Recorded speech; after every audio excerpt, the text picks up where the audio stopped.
अस्सलाम वालेकुम नाज़रीन, प्रोग्राम पॉलिटिकल साइंस के साथ आपकी मेज़बान फाइजा बुखारी।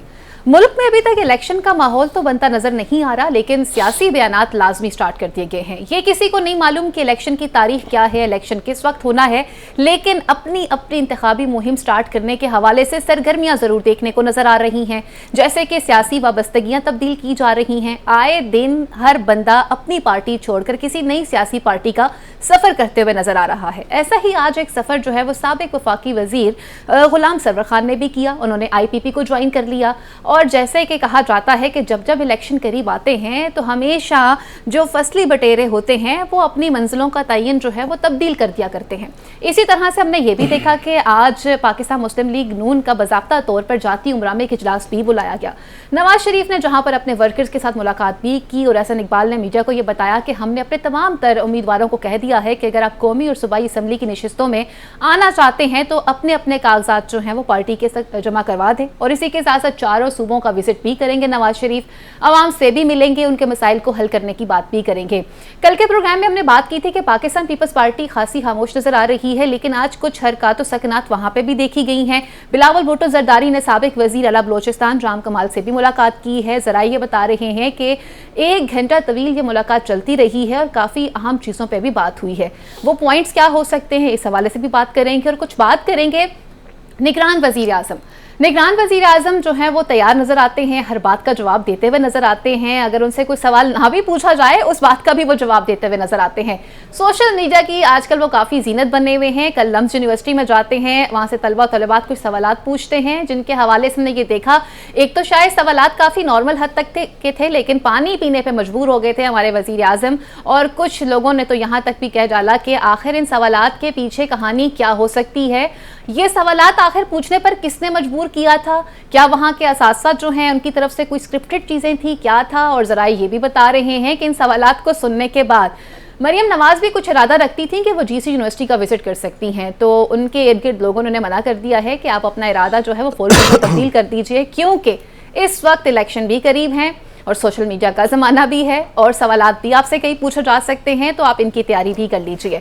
इलेक्शन की तारीख मिल नहीं रही, इंतखाबी मुहिम स्टार्ट कर दी गई है, प्रेस कॉन्फ्रेंस का सिलसिला भी जारी है। आज अपने सियासी जानशीन का ऐलान भी शेख रशीद ने किया है। सियासी तब्दीलियाँ भी तब्दील होती जा रही हैं। सियासी जो तब्दीलियाँ हुई हैं, इन तब्दीलियों के पेश नज़र आइंदा आने वाले दिनों में हालात अब किस तरफ जाएंगे। हमारे साथ पैनलिस्ट में मौजूद है मजहर बरलास साहब, आज़म चौधरी साहब। अपने पैनल को खुशामदीद कहती हूँ। सबसे पहले मजहर बरलास साहब आपसे बात करना चाहूँगी, अगर हम बात करते हैं सियासी वाबस्तगियों के हवाले से, तो ये एक रवायत रही है कि हमने देखा है कि जब भी इलेक्शन करीब आते हैं तो लोग अपनी जो उम्मीदें हैं या जो अपना सियासी सफ़र है वो तब्दील कर दिया करते हैं, हवाओं के रख तब्दील हो जाते हैं। ऐसा ही आज हमने देखा है कि IPP को ज्वाइन किया है साबिक वफाकी वजीर है गुलाम सरवर खान। इनकी IPP में शमूलियत को आप किस तरह देखते हैं? देखिए, ये तहरीक इंसाफ के उन रहनुमाओं में शामिल थे जो 9 मई के वाक़या के बाद जिन्होंने पार्टी छोड़ी। अब गुलाम सरवर ख़ान का अगर हम सियासी सफ़र देखते हैं तो पहले ये 1985 में ये मुस्लिम लीग के साथ नज़र आए, फिर ये पीपल्स पार्टी का हिस्सा बन गए और फिर इनका जो चौधरी निसार अली ख़ान से मुकाबला होता रहा, वो फिर ये पीपल्स पार्टी से 2001 में 2002 में मुस्लिम लीग काफ में शामिल हुए। तो मुस्लिम लीग काफ से फिर ये तहरीक इंसाफ में आए और तहरीक इंसाफ में भी ये जहांगीर तरीन के काफ़ी करीब समझे जाते थे। तो तहरीक इंसाफ को अब छोड़ के ये इस्तेकाम पार्टी में आए हैं। तो इस तरह इन्होंने काफ़ी पार्टियां बदली हैं। जो पिछला इक़्तिदार था उसमें ये हवाबाजी के वज़ीर थे और इनके एक बयान ने काफ़ी नुकसान पहुंचाया पाकिस्तान को। पाकिस्तान से बहुत से रूट ले लिए गए PIA के और PIA पे एक जो इत्मीनान का रिश्ता था दुनिया को वो ख़त्म हुआ। इन्होंने जो पायलट्स के हवाले से स्टेटमेंट दी और फिर कई एयरलाइंस को रास्ते पाकिस्तान में फ़राहम किए। अब उसमें भी कई कहानियां हैं, कई माल की कहानियां भी हैं। तो अपनी एयरलाइन को नुकसान पहुंचाने में इनका एक किरदार खैर रहा। अब उन्होंने देखिए एक ये उन सियासतदानों में से हैं जो नैब से, अदारों से बचते बचते बचते बचते यहाँ तक पहुँचे हैं। अब उन्होंने बचत का एक नया रास्ता ढूंढा कि आईपीपी में शामिल हो जाओ, और पता नहीं वो वोटर्स को कैसे मुतमिन करेंगे, वोट को कैसे। अब आप देखें ना, हालांकि चेयरमैन पीटीआई के बारे में कहा जाता है कि वो जनाजों में शामिल नहीं होते, और हमने अपनी आंखों से देखा कि इसके भाई सदीक खान की नमाज जनाजा में वो शरीक हुए, और बहुत सा सफ़र पैदल करके चल के शरीक हुए। तो उनकी एक मोहब्बत थी। लेकिन देखिए पार्टियों में ये आपने दुरुस्त फरमाया कि हर इलेक्शन से पहले पंछी रुख करते हैं बहुत सा, तो कई पंछी हैं, ये आपको बहुत सी जगहों पे लोग नजर आ जाएंगे, शफलिंग होती रहती है जब भी जड़ी पार्टी जीते उहदे नाल। ठीक है, वो कहते हैं ना जो जीता वही सिकंदर, और अच्छा, जो सिकंदर होता है। शेख साहब के बारे में एक बात अगर कर लूं, उनके आपने इब्तदाई में बात बिल्कुल, की उन्होंने है, सियासी जानशीन आज अपने मुकर्रर किए अपने उनके भतीजे। देखिए वो उनके भाई शफीक के ये बेटे हैं राशिद शफीक, तो राशिद से हमेशा वो मोहब्बत करते रहे हैं। अच्छा, शेख रशीद अहमद के बारे में चौधरी साहब तो जानते हैं, लेकिन बहुत कम लोगों को इल्म है कि इनकी फैमिली कोट राधा किशन की रहने वाली है, कसूर की, और इनके 5-6 भाई हैं, ये सदीक है, शफीक है, रफ़ीक है, ये काफ़ी भाई हैं, और उनमें से एक शफीक भी हैं, और शफीक के ये साहबजादे हैं राशिद, और राशिद को हमेशा ही उन्होंने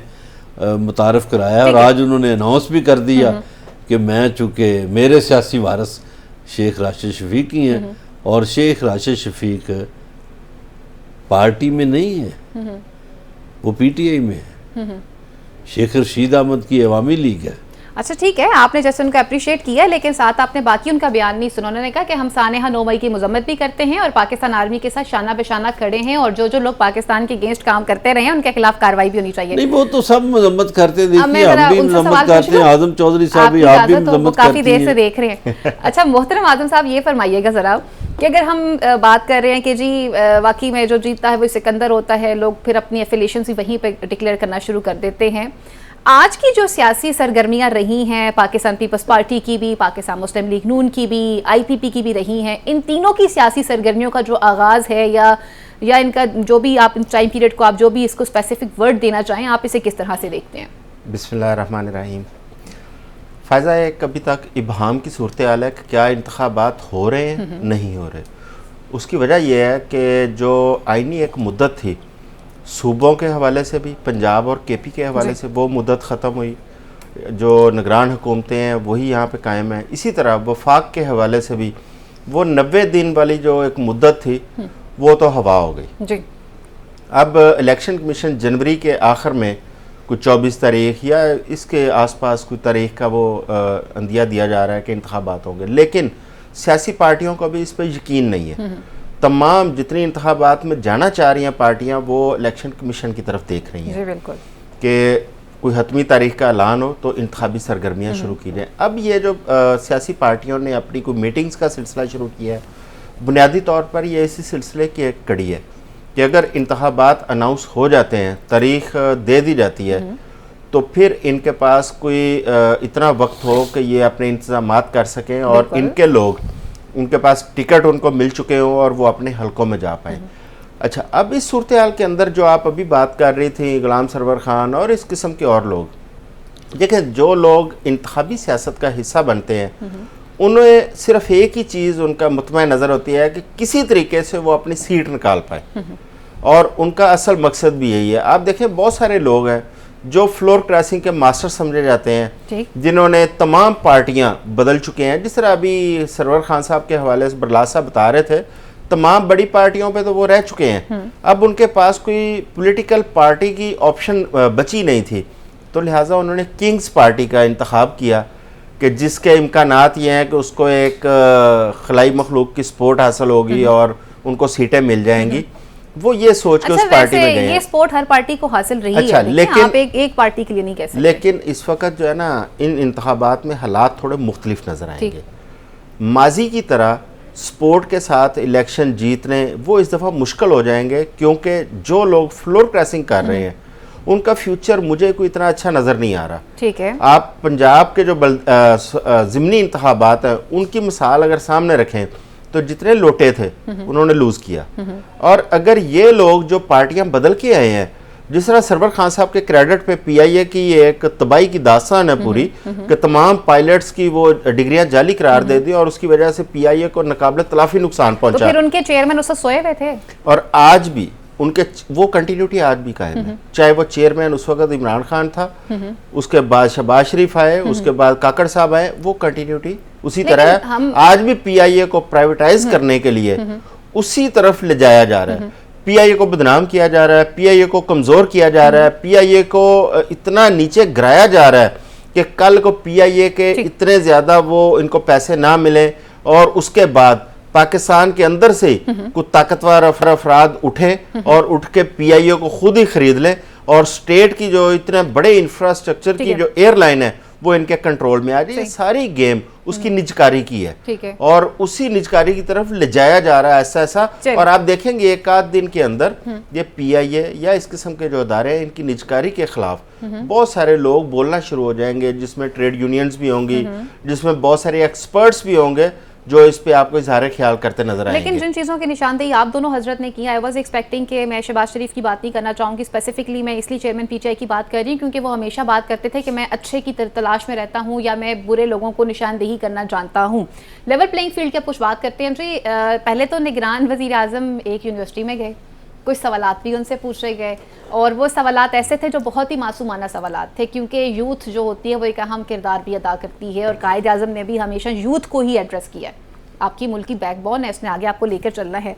उन सवालात में बड़ी दिलचस्प चीज़ें रही हैं जिसमें उनसे बाकायदा पूछा गया कि आप इलेक्शन टाइम पे कब करवा रहे हैं, 90 डेज़ का टाइम था। फिर एक स्टूडेंट ने तो बाकायदा गिला किया कि शायद आपको तालीम या इल्म की कदर नहीं है कि आप इतना लेट यहाँ पर आए हैं। उस सारे सेशन को आप किस तरह से देख रहे हैं? देखिए, हमारे हुक्मरान जो हैं इनको एक शौक़ होता है कि ये अशराफिया के बच्चों को या लीड क्लास के बच्चों को से मुखातब हों। उसके लिए ये ऐसे अदारों का इंतखाब करते हैं, यानी ये बरतानिया अगर जाएं तो ऑक्सफोर्ड में इनकी कोशिश होती है कि हम खिताब करें, इसी तरह पाकिस्तान में इनकी कोशिश होती है कि हम NDU में या खिताब कर लें या फिर हमें खिताब का मौका लम्स में मिल जाए, गवर्नमेंट कॉलेज में चले जाएं या गवर्नमेंट कॉलेज लाहौर में चले जाएं। ये मतलब ट्रेडिशनल जो बड़े अदारे हैं। अब गवर्नमेंट कॉलेज लाहौर में पिछले दिनों एक खिताब मनसूख भी हुआ था, तो वो इसीलिए मनसूख हुआ था कि यूथ सवाल करती है। जी बिल्कुल। तो यूथ ने बाइकाट की धमकी दी थी। अब काकड़ साहब शरीफ आदमी बेचारे चले गए, फंस गए, लेट गए। अब आज की यूथ जो है वो वक्त का एहतराम पहले मांगती है। ये देखिए, हमारे ज़माने की यूथ नहीं है कि चुप रहे, ठीक है, खामोश रहे कि नहीं जी वो बड़ा बात कर रहा है तो चुप रह जाए। ये सवाल करते हैं, ये कानून की बात भी करते हैं, ये आइन की बात भी करते हैं, ये जमहूरियत की बात। अब आप उन सारे सवालों को देखें तो उसमें क्या बात है? आइन की बात है, कानून की बात है, लॉ एंड ऑर्डर की बात, जमहूरियत की बात है, जमहूरियत की बात की और वतन की बात है। तो उसमें देखिए, मैं समझता हूँ कि मैं तो दाद देता हूँ नौजवानों को कि उन्होंने बड़े बर वक्त सवाल किए और उन्हें ऐसे ही सवाल करने चाहिए थे, क्योंकि जब तक हमारी। अच्छा ये बताइए, वज़ीर आज़म ने जो जवाब दिए हैं क्या वो सेटिस्फाई कर पाए हैं? आप उनसे सेटिस्फाई हैं? मेरा नहीं ख्याल, मैं तो सेटिस्फाई नहीं हूँ। वो बस अब कुछ ना कुछ तो कहना ही होता है। अब उनके पास क्या जवाब है 90 डेज़ के इलेक्शन का, ठीक है, कि वो मेरे इख्तियार में नहीं है। ठीक है, आज मैं उनकी कोई स्टेटमेंट देख रहा था कि जी वो हाँ जी PTI भी इलेक्शन लड़ेगी, उनके चेयरमैन खानदर भी हूँ तो PTI पे पाबंदी नहीं होगी। PTI लाहौर का ऑफिस सील है और वो मियाँ अकरम उस्मान की ज़ाती मिल्कियत है जी। ठीक है, अब 5-6 महकमों ने उधर लगा दिए नोटिस। तो मैंने वो वकील है एक नदीम शेरवानी, इधर PTI के लाहौर के अहदेदार हैं, उन्होंने मुझे कहा जी हम क्या करें मैंने कहा आप तो वकील हैं, आपको तो सीधा हाई कोर्ट जाना चाहिए। बिल्कुल।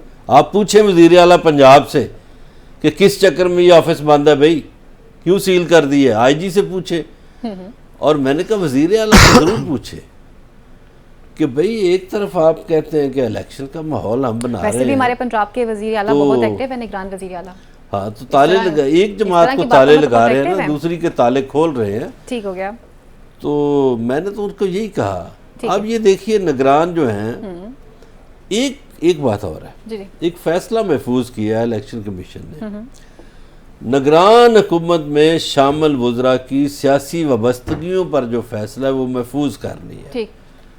अब वो पता नहीं कब सुनाते हैं। मैं वही तो कह रही हूँ, चीज़ें महफूज की जाती हैं लेकिन वो मंजर आम पर आने से कासिर होती हैं। आज जब मीडिया से बात की गई है, कुछ गैर रस्मी मीडिया की गुफ्तगू थी निगरान वज़ीर आज़म के साथ, और जब उनसे पूछा गया लेवल प्लेइंग फील्ड के हवाले से, एक तो ये लेवल प्लेइंग फील्ड जब से स्टार्ट हुआ है, बाजवा साहब खुद चले गए लेकिन लेवल प्लेइंग फील्ड यहीं छोड़कर चले गए हैं, तो ये लेवल प्लेइंग फील्ड पे जब उन्होंने कहा हमने तो इजाज़त दी हुई है, आप बाकायदा खुल के नाम लें, आप बात करें कि पीटीआई की जमात को इजाज़त है। वो इजाज़त कहाँ पर है? यहाँ पे एक वर्कर्स का कन्वेंशन बुलाया जाता है तो आप गिरफ्तारियां करना शुरू कर देते हैं, उनके खिलाफ नोटिस जारी हो जाते हैं, और जो बच्चे कुछ हैं वो तो प्रेस कॉन्फ्रेंस करके पार्टी छोड़े, जब पार्टी में रहेगा ही कोई नहीं तो फिर कौन करेगा कन्वेंशन वगैरह। अच्छा, ये सियासी पार्टियों को भी पता है, आज एक पार्टी को अगर दीवार के साथ लगाएंगे तो कल को इन पार्टियों के साथ भी ये कुछ हो सकता है, क्योंकि माजी का जो ट्रैक रिकॉर्ड है वो भी ऐसा ही है। अगर मुस्लिम लीग नून है तो माजी में इसने भी भुगता है, पीपल्स पार्टी है उसने भी भुगता है। आज ये मिल के अगर पीटीआई को दीवार के साथ लगा रहे हैं तो क्या इसका क्या ख्याल है कि इनको भुगतना नहीं पड़ेगा, इनको फिर फ्यूचर में भुगतना तो फिर खामोश क्यों है सारे, इसके लिए कोई नहीं, कोई खास। देखिए, लेवल प्लेइंग फील्ड के बेहतरीन एग्जांपल आपको बताता हूँ। लाहौर के अंदर मुस्लिम लीग नून का जलसा हुआ जिसमें मियां नवाज शरीफ साहब ने मीनार पाकिस्तान खिताब करना था, जिसके लिए तमाम हुकूमती मशीनरी मिल के उस जलसे को कामयाब करवाने के लिए दिन रात एक करती रही। इंतजामिया की जानब से रात को मीटिंगें उस जलसागाह में होती रही, साबिक वज़ीर आज़म आ रहे थे, आप भूल रहे हैं, जहाँ पे लोगों को उनकी सिक्योरिटी इंश्योर की गई, लोगों की वहाँ पे मौजूदगी इंश्योर की गई। दूसरी जानब पीटीआई की एक कॉर्नर मीटिंग होनी थी कान्हा के अंदर, और वहाँ पे चंद लोग थे और वहाँ पे आधी पुलिस लाहौर की सिर्फ उनको गिरफ्तार करने पहुँच गई। ये है इस वक्त लेवल प्लेइंग फील्ड। फिर मुस्लिम लीग नून ये बात करती है कि 2018 के अंदर यही सूरत हाल थी मुस्लिम लीग नून के लिए जब पीटीआई को सपोर्ट की जा रही थी। ठीक है। लेकिन मैं समझता हूँ कि ये बात, इसका मुआवजा नहीं किया जा सकता। अगर आप 2018 के हालात देखें, उसमें स्वाए मियां नवाज शरीफ उनकी नाअहली के, आप मुझे बताएं कि कौन सी खवातीन गिरफ्तार थी, कौन से उनके लोग थे जिनके ऊपर कोई 30-20 मुकदमात दर्ज थे, कौन से उनके लोग थे जिनको मुल्क से भगा दिया गया था, कौन से उनके लोग थे जिनको इलेक्शन लड़ने से रोका गया था, कौन से उनके लोग थे जिनसे मुस्लिम लीग नून के खिलाफ। बात तो सुन ले ना, बात तो सुन ले, एक तो आप बात नहीं पूरी होने देती ना। कौन से वो लोग थे जिनसे प्रेस कॉन्फ्रेंस करवाई गई थी मुस्लिम लीग नून के खिलाफ, कौन से वो लोग थे जिनको जबरदस्ती किंग्स पार्टी में ज्वाइन करवाया गया था। उस वक्त तो ऐसी सूरत हाल नहीं थी। अब आप उसका और इस दौर का मुआवजा नहीं कर सकते। अगर आप इलेक्शन को वेट करना चाहते हैं, अगर आप ये चाहते हैं कि पूरी दुनिया आपके इंतखाबात को तस्लीम करे, तो आपको इंतखाबात में तमाम सियासी पार्टियों को इजाज़त देनी होगी ताकि वो इंतखाबात में जाएं। दूसरी बात, अगर आप इंतखाबात नहीं करवाते या आप इस किस्म के पसंदीदा इंतखाबात करवाते हैं, तो आप कैसे दुनिया के साथ नेगोशिएशन करेंगे, कैसे आप मालियाती अदारों से गुफ्तगू करेंगे, कैसे आप मुमालक के साथ अपने रवाबत बढ़ाएंगे। क्योंकि आपको माजी के अंदर भी ये चंद माह पहले जो मसाइल सामने आ रहे थे, IMF ने आपके साथ जो प्रोग्राम किया उसमें उसको 3 किस्तों में जारी किए गए पैसे। पहली किस्त elected government, deal elected government से, दूसरी किस्त निगरान हुकूमत, तीसरी किस्त फिर इलेक्टेड गवर्नमेंट के पास आनी है। अगर इंतखाबात नहीं होते तो हो सकता है आपकी तीसरी किस्त जारी होने में उसमें मसाइल खड़े हो जाए। आपकी इकोनॉमी पहले ही बैठी हुई है, आप अफोर्ड नहीं करते, और इसके साथ साथ आपको इस वक्त ज़रूरी है कि आपको 20-30 बिलियन डॉलर आपके मुल्क में आए ताकि आपके ख़जाने के अंदर थोड़े मौजूद हो, रिजर्व हो, ताकि आप मुल्क का निज़ाम चला सकें। ठीक है, हमने मुल्क का निज़ाम चलाना है, लेकिन बहुत मासूम है आज़म चौधरी साहब, इन्होंने अपनी मासूमियत पे इतनी बातें कर दी है। मदर साहब, तो मैं आप दोनों से ये सवाल पूछती हूँ, मुझे ये बताइएगा ब्रेक पे जाने से पहले, आपने बड़ी अच्छी बात कही कि जी उस वक्त बड़ा आप लोगों ने माहौल प्रोवाइड भी किया और किसी को रोका नहीं गया, तो फिर आप भूल क्यों जाते हैं? गिरफ्तारियां तो हुई हैं। उस वक्त के जो वज़ीर आज़म होते थे वो तो जब बैनुल अक़वामी दौरों पर जाते थे वहाँ पे अमेरिका में खड़े होकर कहते थे अब इनकी जेल से मैंने AC न उतरवाया तो मेरा नाम तब्दील कर दीजिएगा। रवायत तो फिर आपने भी कायम रखी है, वहाँ क्यों नहीं आप दोनों बात करते? फिर यहाँ पे भी लेवल प्लेइंग फील्ड होनी चाहिए ना। बोलिए।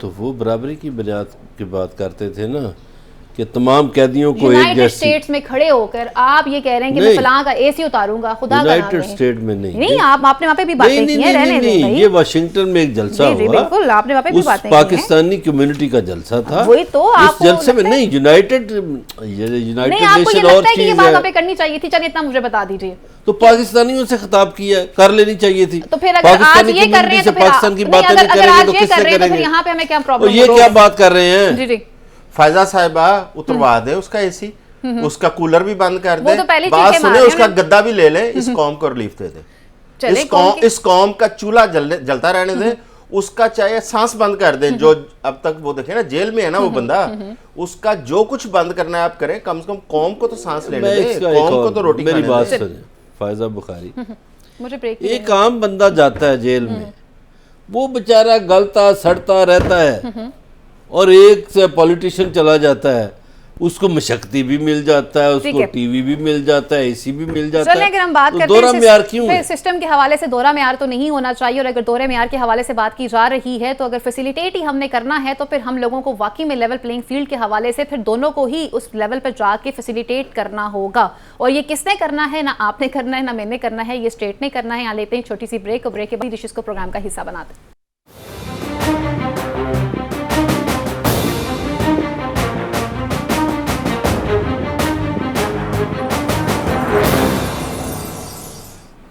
वेलकम बैक नाज़रीन, आपका प्रोग्राम है खुशामदीद कहते हैं। अब कुछ बात करते हैं जहां पे इंतखाबी अमल के हवाले से बात की गई है, वहीं पर हम बात करते हैं सानेहा 9 मई के हवाले से 103 अफराद का ट्रायल जो था वो होना था। इस हवाले से हमने देखा था कि किस तरह से सिविलियन का ट्रायल जो है वो मिलिट्री कोर्ट्स में करने के हवाले से बात की जा रही थी, और फिर इस हवाले से ही अदालत ने एक हुक्म सादर किया था कि ये पॉसिबल नहीं हो सकता है कि सिविलियन कोर्ट्स में सिविलियंस का जो ट्रायल है वो मिलिट्री कोर्ट्स में किया जाए। आप इनको फौजदारी अदालतों की तरफ लेके जा सकते हैं, वहाँ इनका ट्रायल किया जाएगा। काफ़ी सारे सवाल जन्म ले रहे थे कि क्या ये ट्रायल होना चाहिए, क्या आईनी तौर पर इसकी हैसियत मौजूद है, आईनी इस हवाले से, कानूनी इस हवाले से क्या कहता है, और वो अफराद जो इस तमाम तर सरगर्मी में शामिल रहे हैं या नहीं रहे हैं, या किस तरह से उनका ट्रायल जो है वो किया जाएगा। इस हवाले से कई सवाल उठाए जा रहे थे। हम इस पैनल पर ज्वाइन कर रहे हैं, हमारे साथ मौजूद हैं सीनियर कानूनदान हैं हाफिज एहसान साहब, उन्हें अपने पैनल में खुशामदीद कहते हैं। हाफिज साहब सबसे पहले तो हमारे नाजरीन को और हम सबको ये बताइएगा कि डिबेट काफ़ी लंबे टाइम तक ये चली है कि क्या सिविलियन के ट्रायल्स जो हैं, और बिलखुसूस जैसे वो सानेहा 9 मई हुआ था, इन लोगों का ट्रायल जो है वो क्या एक आम अदालत में होना चाहिए, या इस हवाले से मिलिट्री कोर्ट्स का क़याम किस तरह से देखा जाए। काफ़ी बयानात भी सामने आए जिसमें बहुत से सियासी लोगों के बयानात भी थे, और ख़ुद मोहतरम जज साहिबान के भी बयानात थे कि ये पॉसिबल नहीं है, फ़ौजी अदालतों का जो क़याम है वो ठीक नहीं है, फ़ौजदारी अदालतों की तरफ लेके जाया जाए इन लोगों को।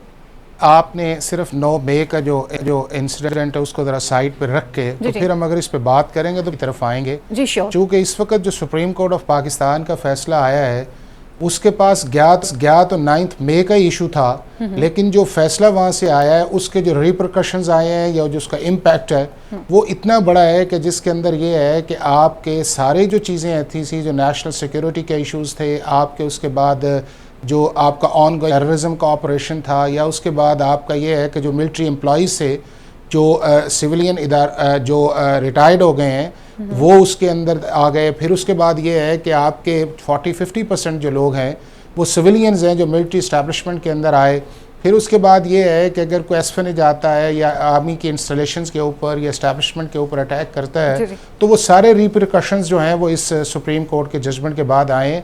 चूँकि बुनियादी तौर पे सुप्रीम कोर्ट ऑफ पाकिस्तान ने जो हमारे मिलिट्री एक्ट के अंदर 2 अमेंडमेंट्स थी 1967 के अंदर जो आई थी सेक्शन 2D1 की, और उसके बाद सेक्शन 59(4) था, उसको अल्ट्रा वायरीज ऑफ द कॉन्स्टिट्यूशन कहा है। बावजूद इस चीज़ के कि 55 ईयर्स से हमारी सुप्रीम कोर्ट ऑफ पाकिस्तान की एक इस्टेब्लिश प्रेसिडेंट्स भी हैं, उसके ऊपर एक जुरिस्प्रूडेंस भी इस्टेब्लिश हुई है और उसके प्रिंसिपल्स भी डिसाइड हुए हैं, और इन लॉज को हमारे कॉन्स्टिट्यूशन के अंदर आर्टिकल 8 सब आर्टिकल 3 के अंदर प्रोटेक्शन भी है, एक्सेप्शंस भी है कि आप इन जो मिलिट्री लॉज हैं जिसमें आपका पाकिस्तान आर्मी एक्ट है, उसके बाद आपका पाकिस्तान एयरफोर्स एक्ट है, पाकिस्तान नेवी ऑर्डिनेंस है और जो लैंड रिफॉर्म्स के लॉज हैं उनको कॉन्स्टिट्यूशनल प्रोटेक्शन भी है कि आप इन लॉज को on the touch stone of fundamental rights जो है आप उसको नल एंड वॉइड या अल्ट्रा वायरीज ऑफ द कॉन्स्टिट्यूशन नहीं कर सकते। अब ये है कि जब से ये अमेंडमेंट्स आई 1967 के अंदर आई, फिर ये मामला जो है डिफरेंट टाइम्स के अंदर सुप्रीम कोर्ट्स और हमारे हाई कोर्ट्स ये 68 में पेशावर में गया, 69 के अंदर लाहौर के अंदर गया, 75 में सुप्रीम कोर्ट का 5 members bench justice Hamood Rahman साहब बैठे, फिर जस्टिस इफ्तिखार चौधरी साहब ने एक 2007 में जजमेंट दी, उससे पहले 96 के अंदर शाहिद अब्बासी की जजमेंट आई, फिर आपको पता है कि आर्मी पब्लिक वेलफेयर स्कूल का जो इंसिडेंट आया तो पार्लियामेंट ने 21st कॉन्स्टिट्यूशन अमेंडमेंट की, उसके ऊपर 17 जजेस बैठे और 11-6 से एक फैसला आया। फिर चीफ जस्टिस अनवर जहीर जमाली साहब ने 2017 के अंदर जजमेंट्स दी और 5 मेंबर्स बेंच था जिन्होंने इन जो लॉ की अमेंडमेंट्स थी इनको कभी भी अल्ट्रा वायरस नहीं कहा और इसको हमेशा डील किया गया कि ये लॉ का हिस्सा है, लेजिस्लेटिव कॉम्पिटेंसी है, ड्यू प्रोसेस ऑफ लॉ इसके अंदर और कोई फंडामेंटल राइट्स की वायलेशंस नहीं होती। ये हमारी जो 18th अमेंडमेंट से पहले भी जजमेंट्स आई और 18th अमेंडमेंट के बाद भी आई।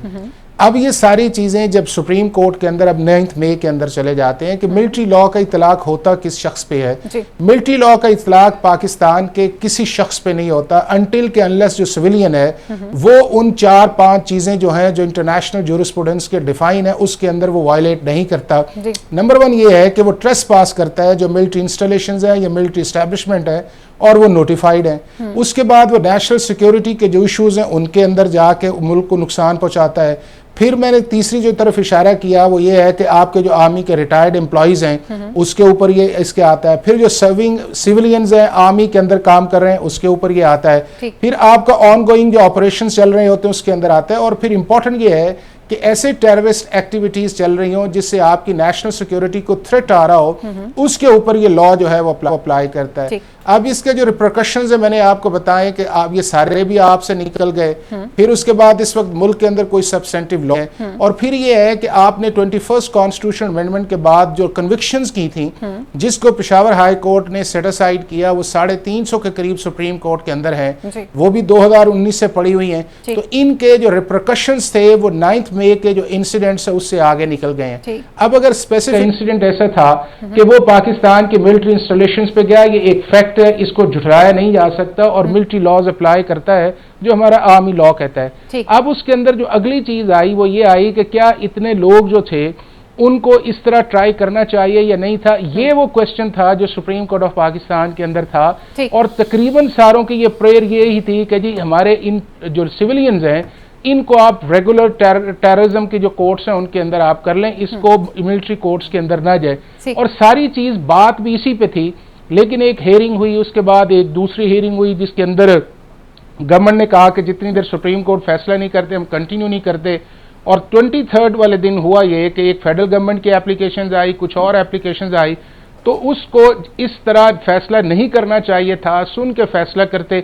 और अगर भी वो जाना भी चाहिए था कि 9 मई वाले इंसिडेंट जो कि सारों की बुनियादी प्रेयर भी ये थी कि 9 मई के जो लोग हैं उनको ट्राई नहीं किया जाना चाहिए, तो फिर सुप्रीम कोर्ट को चाहिए था उस चीज के अंदर कि सारे लॉ की जो प्रिंसिपल्स है या जूरिस्प्रूडेंस है या अमेंडमेंट्स है या वो जो कॉन्स्टिट्यूशनल प्रोटेक्शन है उसको डेविएट करने की बजाय इनकी हद तक जो है वो आर्मी एक्ट के अंदर 2 ऐसे सेक्शंस हैं कि जिसके अंदर रूम है कि सुप्रीम कोर्ट इंटरप्रेट कर सकती थी। एक उसके अंदर सेक्शन 73 है कि जो जुरिस्डिक्शन देता है आर्मी कोर्ट्स के मुतालिक, और दूसरा सेक्शन 93, 94, 95 है जो कस्टडी से डील करता है कि जी कौन से ऐसे शख्स आस हैं जो कमांडिंग ऑफिसर की डिस्क्रिप्शन होगी कि इनको रेगुलर कोर्ट्स में जाना चाहिए या इनको मिलिट्री कोर्ट्स के अंदर जाना चाहिए। तो ये वो 2 ऐसे एरिया थे जिसके अंदर सुप्रीम कोर्ट जो थी कुछ सेफ्टी वॉल्व करके तो इस इशू से भी निकला जा सकता था और हमारा जो असल लॉ था उस पर भी बचा जा सकता था। आप किसी से भी पूछ ले कि जब सुप्रीम कोर्ट के अंदर ये हेयरिंग स्टार्ट हुई थी तो क्या इसका मतलब ये था कि सारा लॉ जो है उसको स्ट्राइक डाउन कर दिया जाएगा, या इस तरह की इस पोजीशन के अंदर आएंगे हम कि हम उस जगह पे चले जाएंगे कि जब हमारे मुल्क के अंदर लॉ जो है जिसको कॉन्स्टिट्यूशनल प्रोटेक्शन है वो चला जाएगा। तो बात इसलिए उस 9 मई के इंसिडेंट से जब आगे गई है तो ना सिर्फ हमने उस सुप्रीम कोर्ट ने अपनी जो प्रीवियस जजमेंट्स है उसको डेविएट किया है, बल्कि अब एक ब्लैंकेट इम्यूनिटी दे दी गई है कि ये लॉ सिर्फ मिलिट्री के जो रेगुलर एम्प्लॉय उन पे आएगा।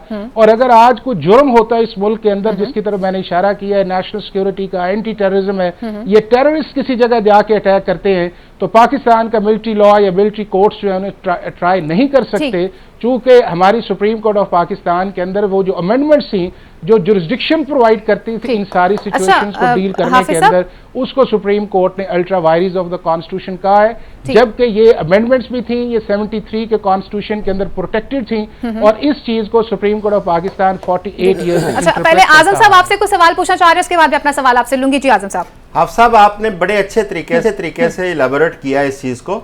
अच्छा, इसमें एक आपने बात की कि जो नेशनल सिक्योरिटी के हमारे इश्यूज है उसके अंदर भी अगर कोई रोल प्ले ऐसा किया जाता है तो वो भी इस कानून के दायरा इख्तियार में आता है। एक तो फिजिकल अटैक, जिस तरह 9 मई का वाकया ले ले, और एक वर्बल अटैक ऐसे है जो हमारी नेशनल सिक्योरिटी के इश्यूज को वो डैमेज करते हैं, जिसमें मैं एक एग्जांपल दूंगा, डॉन लीक्स वाली, जिसके सब क्या उनके ऊपर भी आप सब मेरी अर्ज सुन लें, एक फिजिकल अटैक और एक वर्बल अटैक। क्या जो वर्बल अटैक है जो नेशनल सिक्योरिटी को हिट करते हैं, क्या उन पे भी ये कानून लागू होता है? नहीं, मैं आपको ये चीज बताऊं ना जी कि जब हम ब्रॉडली चीज जाते हैं उस चीज के अंदर, तो आपके सामने जो 2 लॉज है जो फंडामेंटल हैं जो इस जुरिस्डिक्शन को डील करते हैं, एक आपका है ऑफिशियल सीक्रेट एक्ट। उस ऑफिशियल सीक्रेट एक्ट के अंदर सर्टेन ऑफेंसेस जो हैं उनको डिफाइन किया गया है कि जो आपके नेशनल सिक्योरिटी से रिलेटेड हैं। दूसरा उसके अंदर ये है कि जो आपका सिविलियन ऑफेंसेस हैं, यानी कि सिविलियन ऑफेंस वो है कि जो आपके पाकिस्तान पीनल कोड के अंदर जुर्म है, लेकिन अगर वो इस नेशनल सिक्योरिटी के अंदर या मिलिट्री कॉन्टेक्स्ट के अंदर या इंस्टॉलेशन के ऊपर जाके किया जाए तो वो जो सिविलियन ऑफेंस है वो भी मिलिट्री कोर्ट्स के अंदर ट्राई किया जा सकता है। अब ये है कि एक होता है किसी चीज का बोलना, एक होता ये है कि आप नेशनल सिक्योरिटी के इश्यूज के ऊपर जाके फैसिलिटेट करते हैं, उसको सबोताज करते हैं, या उसके अंदर जाके आप फाइनेंसिंग करते हैं, या उसके अंदर जाके मुल्क के अंदर या बाहर से बैठ के आप फैसिलिटेट करते हैं, बावजूद इस चीज के कि आपकी एक्चुअल प्रेजेंस नहीं है। क्योंकि दुनिया के अंदर चौधरी साहब ये है कि जो हमारे इस तरह के सारे जो इश्यूज आते हैं उसके अंदर लॉस भी बड़े स्पेसिफिक। अब मैं आपको एक एग्जांपल देता हूँ, दुनिया के हर मुल्क जो है, चाहे वो पाकिस्तान है या यूरोप के अंदर है या अमेरिका के कॉन्टिनेंट के अंदर है या ऑस्ट्रेलियन कॉन्टिनेंट के अंदर है या फार ईस्ट के अंदर है, दुनिया के हर मुल्क के अंदर मिलिट्री लॉज है। और दुनिया के हर मुल्क के अंदर यही 5 प्रिंसिपल्स हैं कि जो डील करते हैं आपकी इन सारी सिचुएशंस को। आगे उसके अंदर जाके दुनिया ने 2 हिस्से रखे हुए हैं। एक उन्होंने रखा ये हुआ है कि जी आप इनको अपने उस सिस्टम के अंदर ट्राई करें, और दूसरा ये है कि आप उनके लिए जो है वो स्पेशल जो है वो एक प्रोविजन अलाउ करें, और वो दुनिया के 36 ममालिक हैं जिनके अंदर पाकिस्तान है कि जिसके अंदर लॉ के अंदर इनबिल्ट सिस्टम कर दिया गया है। क्योंकि उसकी बुनियादी वजह यह है कि इसके लिए आपको जो है रेगुलर सिस्टम से हटके भी इसलिए चाहिए होता है कि एक्सपर्टीज है, कॉन्फिडेंशियलिटी है, एस्पेनेज है जिसका मैं पहली कॉन्टेक्स्ट में नेशनल सिक्योरिटी के अंदर था। उसके बाद ये है कि आपका कोई ट्रेसपासर है वहां पे चला जाता है, फिर बाहर से बंदा बैठ के जो मिलिट्री के रेगुलर एम्प्लॉइज है उनके साथ मिलकर को करता है, या जो शख्स जो है वो आर्मी से निकल के बाहर जाके करता है। तो ये जो लॉ का अगर हमने इसको स्कोप को आप देखें तो अगर हम इसमें देखें तो ये सिर्फ वही उन लोगों के अंदर आता है कि जो लोग इस कैटेगरी के अंदर फॉल करते हैं। अदरवाइज जो है कि बिल्कुल हर शख्स का हक है कि वो बोले, हर शख्स का हक है कि अपने एक्सप्रेशंस को करे, लेकिन एक्सप्रेशंस ये सारी चीजें जो हैं वो आपके उस लिमिट चली जाती हैं कि जब उस एक्सप्रेशन की वजह से इंस्टिगेशन की तरफ मामला चला जाता है, या आपके एक्सप्रेशंस की तरफ से सबवर्जन की तरफ चीजें चली जाती हैं, तो वो नेशनल सिक्योरिटी की इशू आते हैं। बाकी अदरवाइज आपका हक है कि आप क्रिटिसाइज करें, उसके अंदर ना जैसे अभी आपने डिटेल्स हमें बताया अप्लाई होता है। ये बड़ा एक नैरो डाउन चीज है जिसकी तरफ जाया जाता है। ठीक है, आपने बड़ी डिटेल्स हमें बताया कि इस वजह से कानून क्या कहता है और कानून क्या क्या होना चाहिए। एक मासूमाना सा सवाल पूछना चाहूंगी, और वो सवाल इस तरह से है कि जैसे अभी आपने बताई, तमाम डिटेल्स बता दी और आपने कहा कि उस हवाले से कानून क्या कहता है। पहले तो ये बताइएगा कि क्या इस तरह से इन सिविलियंस का ट्रायल करना वो कानूनी तौर पे आपको ठीक लगता है? सेकेंडली, उन तमाम लोगों का क्या करेंगे जिन्होंने सानिया 9 मई के बाद आके प्रेस कॉन्फ्रेंस की और अपने अपने घरों को चले गए? क्या उन्हें क्लीन चिट मिल गई? और अगर ये लोग भी अगर प्रेस कॉन्फ्रेंस कर देते हैं तो क्या उन्हें भी क्लीन चिट मिल जाएगी? फिर इस हवाले से कानून क्या कहता है? और फिर अगर इसी तरह से अगर मिलिट्री कोर्ट्स में ट्रायल करना है तो फिर हमारी स्टेट के पास आज ऐसे भी टेररिस्ट मौजूद हैं जिन्हें अभी तक सजाएं नहीं दी जा चुकी, उनकी हवाले से क्या कहेंगे आप? आपके 3 क्वेश्चंस हैं। मैं आपके सामने जो बात कर रहा हूँ, मैं सिर्फ लॉ की बात कर रहा हूँ, कॉन्स्टिट्यूशन की बात कर रहा हूँ। मैं किसी पॉलिटिकल एक्सरसाइज के अंदर न जाऊंगा, ना मैं उस पर बात करूंगा। अब ये है कि आपके मुल्क का लॉ ये कहता है कि कोई मॉब या इंडिविजुअल जो है वो पाकिस्तान की मिलिट्री इंस्टॉलेशंस के ऊपर जाके अटैक नहीं कर सकता। ये आपका लॉ ऑफ द लैंड है। अब अगर कोई शख्स वहां पे चला जाए और वहां पे जाके आप एक्सेप्शन क्रिएट करें कि उसका ट्राई नहीं होना चाहिए, तो लॉ इसकी इजाजत नहीं देता, उस शख्स को वहां पे जाना ही नहीं चाहिए था। अगर वो शख्स उसका, अब मैं एक और एग्जांपल आपको देता हूं, और ये सुप्रीम कोर्ट ने होल्ड भी किया हुआ है कि for specific purpose specific legislation हो सकती है। अब आपको एक एग्जांपल्स और देता हूं कि इस्लामाबाद के अंदर जो है डिप्लोमेटिक एनक्लेव है, उसके अंदर हर मुल्क की एम्बेसी मौजूद है, लेकिन जब आप उस मुल्क के अंदर रहते हुए उस मुल्क की एम्बेसी के अंदर जाते हैं तो पाकिस्तान का लॉ अप्लाई नहीं करता, वहां के ऊपर उस मुल्क का लॉ अप्लाई करता है। अगर आप सऊदी अरब की एम्बेसी के अंदर गए हैं तो सऊदी अरब का लॉ है, अगर आप उसके अंदर किसी यूरोपियन कंट्री के अंदर चले गए तो यूरोपियन कंट्री। अब आप ये नहीं कह सकते कि जी मुल्क तो पाकिस्तान है, बंदा वहां पे जाके उसने क्राइम किया है तो यहां से ऊपर जो है वो अमेरिकन लॉ क्यों है या ब्रिटिश लॉ क्यों है या उसके बाद सऊदीज लॉ क्यों है। बात सिर्फ इतनी सी है कि लॉ का एक है ब्रॉड फ्रेमवर्क, और ब्रॉड फ्रेमवर्क लॉ का ये है कि कोई भी शख्स जो है उसको कानून अपने हाथ के अंदर नहीं लेना चाहिए, ये लॉ कहता है। अगर कोई शख्स कानून अपने हाथ के अंदर लेता है तो उसका एक लीगल कॉन्सिक्वेंस है, और वो लीगल कॉन्सिक्वेंस जगह पे डिपेंड करता है। अगर वो जगह जो है आपकी सिविलियन वाली जगह है तो सिविलियन लॉ आ जाएगा, लेकिन अगर आपकी जो ऑफेंस वाली जगह उस जगह चली गई है जिसको आपकी पार्लियामेंट जो है रिकॉग्नाइज करती है और आपकी सुप्रीम कोर्ट 48 ईयर्स से उन चीजों को रिकॉग्नाइज करती है, तो सिर्फ इस एक्सेप्शन पे कह देना कि जी सिविलियंस को उधर ट्राई नहीं किया जा सकता, ये बात जो है ये लॉजिक के अगेंस्ट है। मजहब अल्लाह साहब भी आपसे एक सवाल पूछना चाह रहे हैं, इससे पहले कि हम ब्रेक की तरफ बढ़ें। साहब मेरा एक छोटा सा सवाल है कि आपने फरमाया कि साने पेशावर के बाद वो जो आर्मी पब्लिक स्कूल का हुआ था, तो उसके बाद देखिए पार्लियामेंट ने 2 साल के लिए इजाज़त दी थी। जो बिल जिसका आपने हवाला दिया है वो 2 साल की मुद्दत पूरी हो चुकी है। उस बिल में ये कहा गया था कि सिविलियंस को ट्रायल किया जा सकता है मिलिट्री कोर्ट में। वो जो बिल था उसमें मुद्दत का तयन था, वो 2 साल पूरे हो चुके हैं। अब तो ला हमारा कहता है हो ही नहीं सकता क्योंकि वो उसकी मुद्दत ही पूरी हो चुकी है। अच्छा अब मुझे आप इजाज़त देते हैं? जी जी प्लीज़। अच्छा, ये जो जब साने आर्मी पब्लिक स्कूल आया तो उसके अंदर ये सारे लोग बैठे और उन्होंने कहा कि हमें इस अमेंडमेंट पे देना चाहिए, और उनका एक एप्रीहेंशन था, और वो एप्रीहेंशन ये था कि अगर लोगों को ट्राई किया जाता है तो कहीं पाकिस्तान के अंदर जो है लोग जो है वो कॉन्स्टिट्यूशनल जुरिस्डिक्शन के अंदर ना चले जाएं कि एक पैरेलल सिस्टम जो है जुडिशरी के अंदर नहीं आना चाहिए और इनके ट्रायल वहाँ पे होना चाहिए। मेरी राय जो है वो ये है कि जो 21st कॉन्स्टिट्यूशनल अमेंडमेंट की गई थी वो एज एक्शनरी मैयर था, उस वक्त भी इस 21st कॉन्स्टिट्यूशनल अमेंडमेंट की जरूरत नहीं थी। वो इसलिए जरूरत नहीं थी कि आपके लॉ के अंदर ऑलरेडी ये सिस्टम मौजूद था, और वो सिस्टम मौजूद इसलिए था कि आपने अमेंडमेंट्स भी की, आपकी सुप्रीम कोर्ट ने उनको जो है वैलिडेट भी करती रही, आपकी पार्लियामेंट ने 1973 के अंदर उसको कॉन्स्टिट्यूशनल कवर दिया। वो एक एप्रीहेंशन की बुनियाद पे आया कि जिसके ऊपर ये कहा गया कि शायद लोग ये ना चले जाएं कि आर्टिकल 175 एक इंडिपेंडेंट प्रोवाइड करता है और उसके नीचे जाके हमारी ये जो एक्सरसाइज है जो अब करने जा रहे हैं उसको। लेकिन उसका भी मैं आपको ये बताऊं, हमने वो एक्सरसाइज की, उस एक्सरसाइज के अंदर जिस तरह मैंने 350 लोगों को कहा कि वो मिलिट्री कोर्ट से ट्रायल हुए। अब ऑब्जेक्टिव तो यही था ना कि एक्सपीडिशियस जस्टिस आए, वो सारी की सारी जो कन्विक्शन थी वो इस पेशावर हाई कोर्ट के अंदर सेटिस्फाइड हुई, और जब वो सेटिस्फाइड हुई 2019 के अंदर तो आज तक वो सुप्रीम कोर्ट ऑफ पाकिस्तान के अंदर पड़ी हुई हैं। तो मीनिंग देयर बाय का जो 21st कॉन्स्टिट्यूशन अमेंडमेंट भी हमने की थी, जिस स्पिरिट के साथ की थी या जिस ऑब्जेक्टिव के साथ की थी, वो आज भी हमारा ऑब्जेक्टिव जो है वो पूरा नहीं हुआ। दूसरी चीज जो है, जो ड्यू प्रोसेस ऑफ लॉ या रेगुलर कोर्ट्स की बात है जिसकी तरफ कहा जाता है कि पैरेलल सिस्टम, वो 2 जजमेंट्स है बरलास साहब।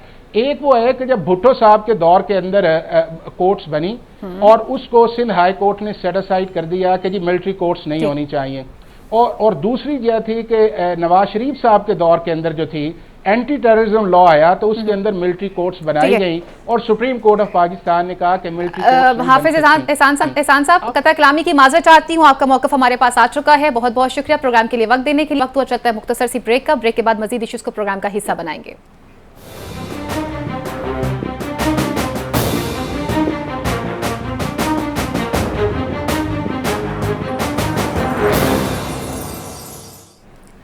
वेलकम बैक नाज़रीन, आपको प्रोग्राम में खुशामदीद कहते हैं। अब कुछ बात करते हैं। डेडलाइन ख़त्म हो चुकी है, अफ़गान मुहाजिरीन ने वापस जाना है, वापसी का सिलसिला भी शुरू कर दिया गया है। मसाजिद में ऐलानात भी किए जा रहे हैं कि जिन जिनके पास पासपोर्ट्स नहीं हैं वो आएंगे, वो यहाँ से जाएंगे। और इस हवाले से हमने देखा है कि वज़ारत दाखिला ने मुल्क की तारीख में पहली मरतबा फ़ॉरेन एक्ट 1946 के तहत ये स्टेप लिया है कि जिन जिन सूबों के अंदर जहाँ जहाँ भी बड़ी भारी तादाद में अफ़गान मुहाजिरीन मौजूद हैं, इनका खिला जो है वो यकीनी बनाया जाएगा। लेकिन जहाँ पर मौलाना फजलुर रहमान की भी स्टेटमेंट सामने आई है, उन्होंने ये बात कही है कि ऐसा कैसे मुमकिन हो सकता है कि हम वहाँ अफगान हुकूमत से रब्ता किए बगैर यहाँ से इनखला करवा दीजिए, क्योंकि यहाँ पर एक तो मौसम की शिद्दत का भी जिक्र किया जा रहा है और इसके साथ साथ उन्होंने ये भी कहा है कि जिस तरह से अफगान मुहाजिरीन को यहाँ से भेजा जा रहा है तो बहुत से लोग उन्हें ब्लैकमेल भी कर रहे हैं। उनकी प्रॉपर्टीज़ जो हैं, उनकी यहाँ पे बहुत सारे एसेट्स भी हैं जिन्हें हथियाने की कोशिश भी की जा रही है। और इस हवाले से हमने देखा है कि हुकूमत ने काफ़ी स्टेप भी लिए हैं और निगरान वज़ीर आज़म की भी स्टेटमेंट आई है। उन्होंने कहा कि जी आप वहाँ चले जाएँ, वहाँ से अपने डॉक्यूमेंट्स बनाएं और बाकायदा डॉक्यूमेंट्स लेकर आप वापस आ जाइए। और कल के प्रोग्राम में भी हम यही बात कर रहे थे कि ये पॉइंट्स हम इसको यहीं से कंटिन्यू करते हैं। अपने पैनलिस्ट की तरफ बढ़ना चाहूँगी, अपने पैनलिस्ट से पूछना चाहूँगी। पहले आज़म साहब आपसे पूछूंगी, अगर हम अफगान मुहाजिरीन के इनखला के हवाले से बात करते हैं तो डेडलाइन तो आज ख़त्म हो चुकी हुई है और कल से किस तरह का रवैया अपनाया जाएगा, क्योंकि मौसम की शिद्दत भी है और जो लोग यहाँ से वहाँ जाएंगे तो वहाँ अभी उनके पास रहने के लिए भी जगह नहीं है। तो इन तमाम सर प्रोसेस को आप किस तरह देख रहे हैं? देखिए, इसके दो पहलू हैं।